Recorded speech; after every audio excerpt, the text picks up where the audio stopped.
Hi folks, I'm Craig Taylor, and as always a huge thank you for joining me here on my YouTube channel, the Bushcraft Padawan. Regular viewers and subscribers will know that at the beginning of this year, beginning of 2017, I committed to improving my tree and plant identification. One route to doing that was to undertake an online masterclass that I have been doing since January, February of this year, run by Kirtley from Frontier Bushcraft. And what I try and do at the end of each module / month, they roughly fall in line, I try and put together a short video like I'm doing just here to talk about what I've learned, what I've done, how I found that particular module. And this month is no exception. I'm recording this video in the middle of September, so it kind of dates back to the middle of August, and it looks at module 8 of the masterclass.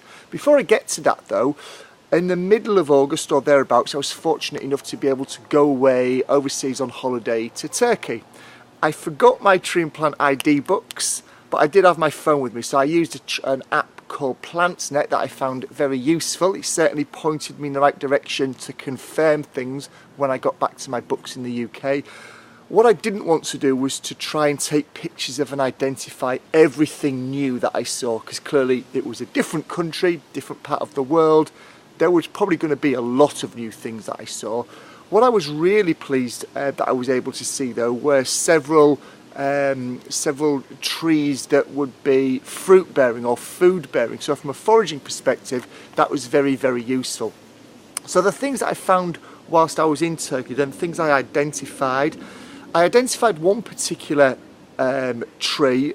Can't pronounce its name in Latin despite trying several times. It doesn't seem to have a common name either, but what it is though is a member of the Fabaceae family, or the pea family.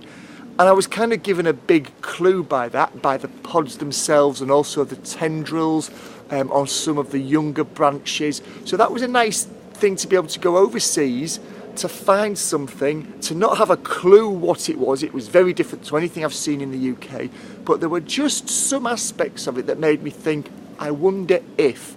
And when I followed up and confirmed it, it was indeed a member of that pea family. I was also able to spot several olive trees, unsurprisingly, given the country and the temperature that they're at there. So that was a nice little find, as well as some fig trees slap bang outside the hotel complex that we were staying in. So it was nice to go somewhere different, to see lots of new things, but also have a go at trying identifying some things that had an air of familiarity about them, in particular those olives and those figs. They're things that we're used to talking about and perhaps seeing and tasting back here in the UK. So that was the holiday aspect of this video out of the way.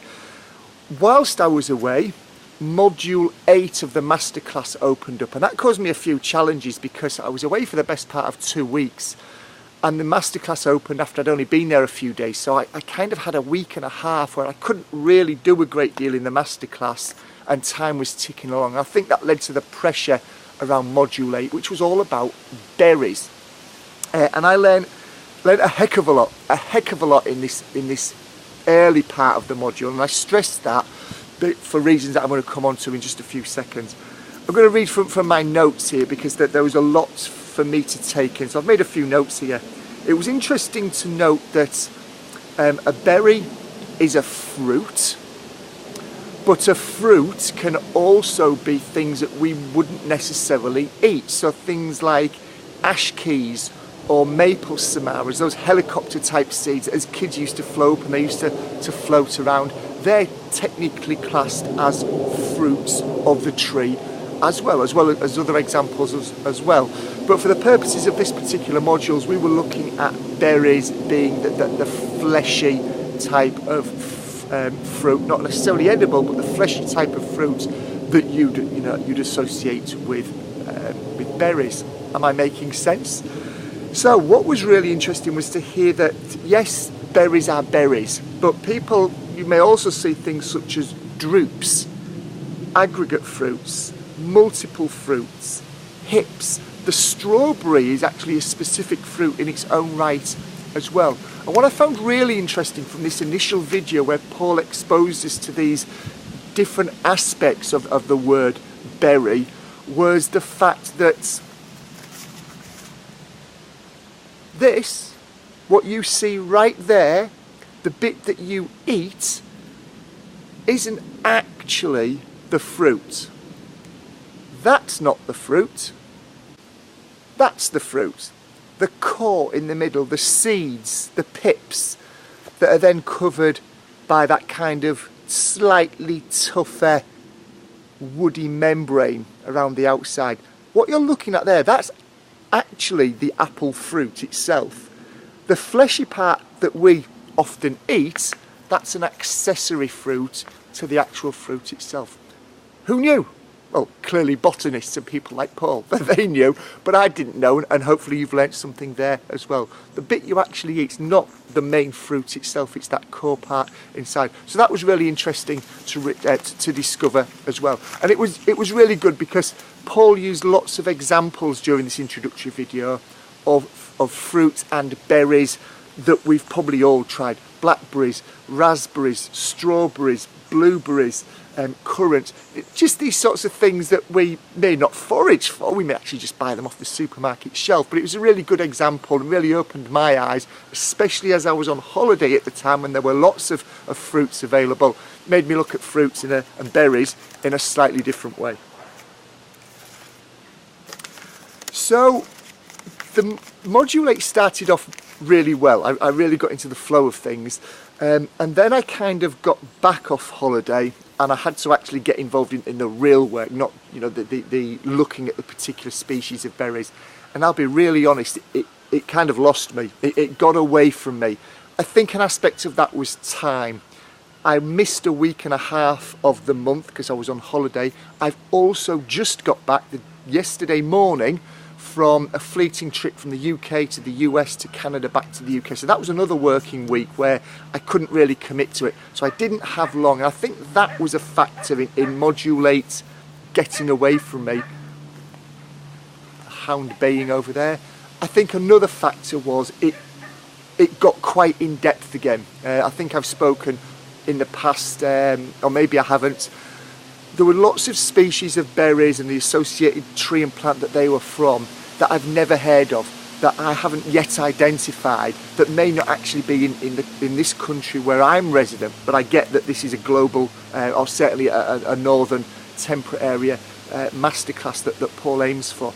So it's the first module where the month has run out and I haven't actually finished watching all the videos. I could have made time for them, I could have got them in, but if I'm really honest, I found my attention wandering. The ones that I watched, there wasn't the real world context. I think that's the best thing I can say. There wasn't the real world context for me to think, ooh, that's a tree I've already identified. That's a plant that I've seen growing in my local walk. Haven't seen the berries on it yet. There wasn't much of that, so it was difficult for me. Not impossible, it's a decision that I made. I found it difficult to get stuck into it. The hook wasn't there for me, as there have been with most of the other modules. The great thing about it, I would say, is that you get lifetime access to this masterclass. So once I become more familiar, once the basics are sorted for me, and it might be the fact that berries are part of the basics and I'm missing that.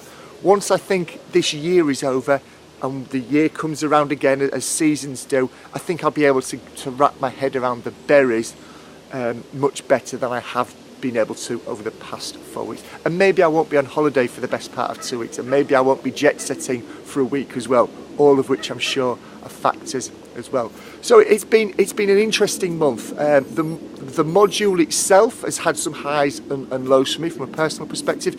Getting out and actually being able to identify some of the berries in my local area using my guidebook, that's been really interesting. I've just been for a wander just minutes before recording this and taken some photographs, and it was interesting to see the range of berries that are there that are associated with trees and plants that I've already identified. That was great. There were also some examples of certain shrubs and trees that I've walked past dozens of times, never noticed it. Wasn't until the striking berries must have come out whilst I've been away that all of a sudden it drew my attention to it. And I think one of those is the viburnum that you're seeing on the screen now, a leather viburnum I believe it was called. So that sort of stopped me in my tracks as well. As always, hope you've enjoyed this video. Something of a rambling video, I feel, this one. Maybe that's because of the lack of focus I've been able to achieve on Module 8. Or maybe it's come across quite well, I don't know. If you like the video, please do give it a thumbs up. If you think there's someone in your network that would benefit from this, please do share it. And as always, if you're not yet a subscriber, and I promise you most of my videos aren't as rambling as this, they're much more focused. If you're not yet a subscriber, please do click that subscribe button in this corner of the screen and you'll be able to subscribe and make sure you don't miss out on any future videos that may or may not be relating to tree and plant identification. Take care, enjoy yourself, and I'll see you all in the next video. Bye now.